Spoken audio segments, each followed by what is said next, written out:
Welcome back to the grind. Today we're going to go through my live stream highlights for my Obsidian Morak. I do have the stream posted, so if you want to go watch the full thing and see a little bit more footage, you can.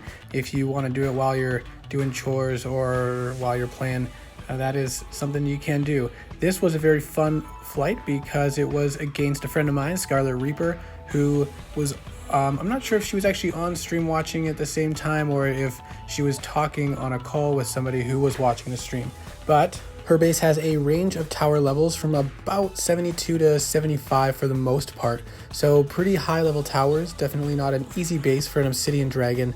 And we did have to attempt this base many times. And finally we were successful. She was defending with super shots, but didn't put down any HP or attack buffs or heals during this flight. So you'll be able to see, definitely for long bases, it's super important to plan out which towers you attack first. I had to try multiple variations, and I had to make the most of each invoke shot, hitting 2 to 3 towers when I could. So I took out the storm tower first, and then the fire flak, and hovered before the blue mage was able to disable it. That allowed me to destroy all the damage dealing towers on that front island, and then I didn't have to worry about the blue, so I could focus on the back island damage dealing towers, because those towers would take me down pretty quick if I left them all up.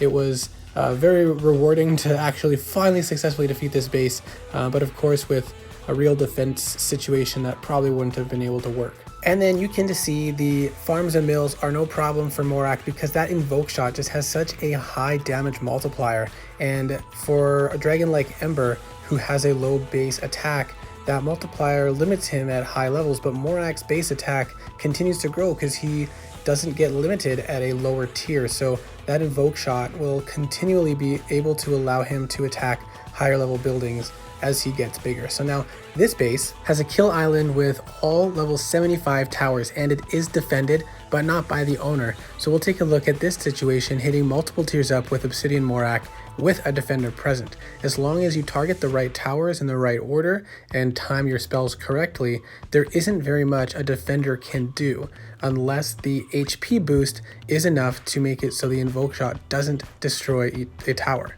So we go for the shield tower first, and I mistakenly targeted the fire turret next because I wasn't actually paying enough attention at the start. So that really set me up poorly, but I was able to salvage it and survive somehow, even though this base is so much higher tier than me and defended. So I was actually pretty impressed with that. This was a mistake, an error shot, but it worked out surprisingly well. So I did want to share this as well, just to show you that there is a little bit of room for error with Morak if you are quick enough to respond and salvage the flight. So if you're a little bit delayed with putting up the magic barrier like I was on that flight, sometimes you will survive, but it's not a good thing to get used to.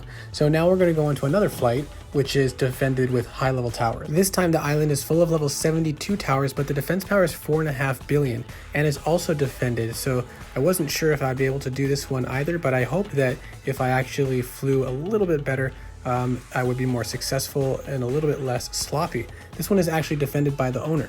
Unfortunately, I did not do better and less sloppy. I managed to miss the blue mage on the first shot, and then instead of hitting the storm tower, I clipped the blue mage after it was shielded, so I messed up a lot there. But because Morak has so many abilities to avoid and block damage, I did manage to get through this island despite it being very high level and defended. So that was not a good show of my flying, but a good show of Morak's ability to survive and outlast when there is a defender. And finally, this base, I was trying to defeat a base that had as high towers as possible, and this was my friend Kick's base, had mostly level 87 towers on a long middle island, so very challenging for Morak.